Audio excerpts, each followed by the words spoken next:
సాధారణ టెన్షన్ ఇప్పుడు మనము ఒక ఫ్లైట్ జర్నీ చేయాలి, ఎయిర్పోర్ట్కి వెళ్ళాలి, ట్రాఫిక్ జామ్ అవుతూ ఉంటుంది, కొంచెం లేట్ అనిపిస్తూ ఉంటుంది, కొంచెం టెన్షన్ అనిపిస్తూ ఉంటుంది.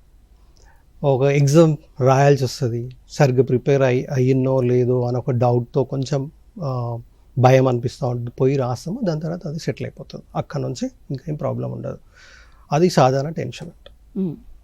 అది కాకుండా పదే పదే భయం అవ్వడము, ఆ భయము ప్రతి పనిలో, అంటే మనకి లైఫ్ అన్నప్పుడు జాబ్ ఒకటే కాదు, ఇంకా చాలా ఏరియాస్ ఆఫ్ లైఫ్ ఉంటుంది, ఫ్యామిలీ ఉంటుంది.